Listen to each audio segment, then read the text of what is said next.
now, this brings us to the return of the living dead.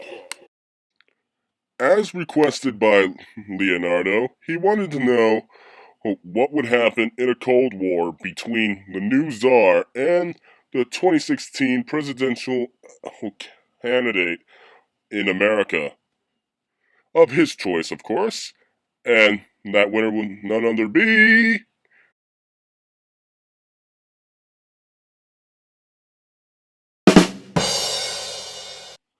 Of course, the two would not get along because Trump is a stuck-up asshole who cares about big money.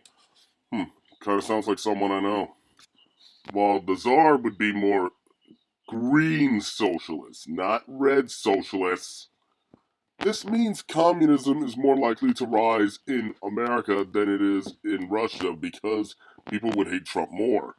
If Russia fell to a czarist coup, then China would also collapse, but into 5 new countries. If China bites the dust, then so will North Korea. If anyone asks, would Russia build a borderline wall?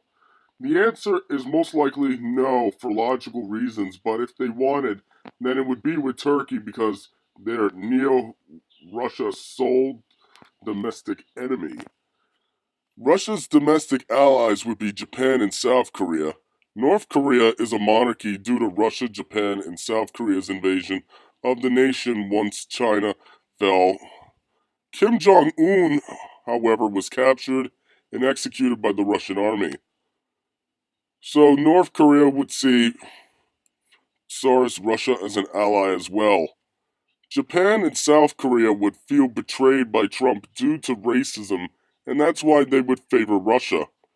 Mexico and Canada would also befriend Russia because of their hatred towards Trump, while the 5 Chinas would be split in ideologies and alliances. Russia would support an independent Scotland, Catalonia, Basque, Flanders, Wallonia, Veneto, East Ukraine, East Germany, and a united Ireland in order to weaken the EU. The 2022 Winter Olympics would be relocated to Kazakhstan due to North China's debt because of the fall of communism and the Second Korean War. South America and Oceania don't actually change in this situation. Taiwan would favor Russia greatly because they helped eliminate communism in China.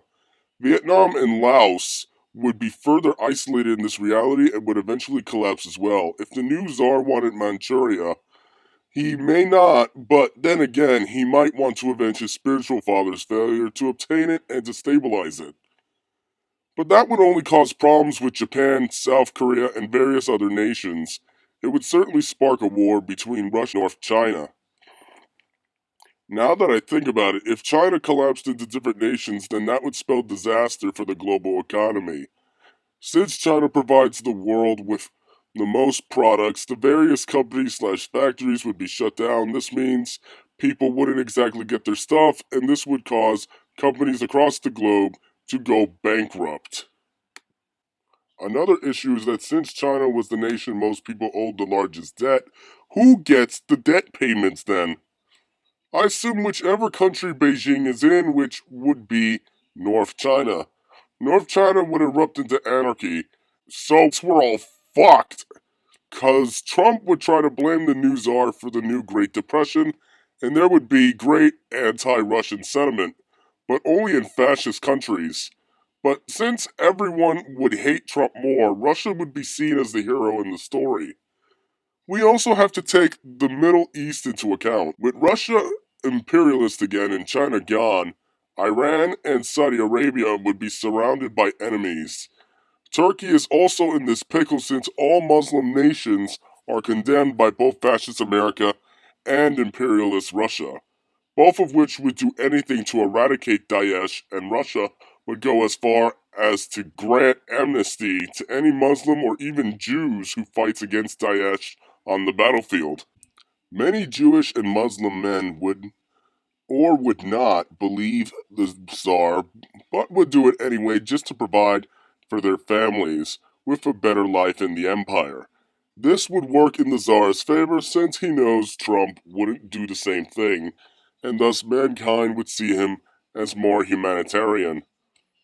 Queers and communists would also fight them, but they would be forced to, unlike the Semitics. They would be given less rights than even the Jews and Muslims, and even be forced onto the front line on purpose to spare more desirable men. The Russian army would be more brutal than it was under Putin's regime. Women would be given the right to join the armed forces also, but they would be forbidden to serve on the battlefield as combatants. Any Daesh prisoners would be executed without hesitation or mercy, and in the same fashion as how they killed their own hostages. You may think of the Tsar as a monster for this, but Daesh actually deserves to be cut down and skinned alive for their crimes. Japan and India would think more positively of Russia for doing this.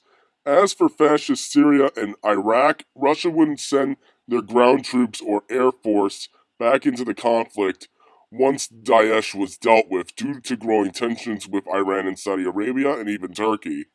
That's if Turkey hadn't fallen into another ideological government by this point, as of the July 15th, 2016 coup.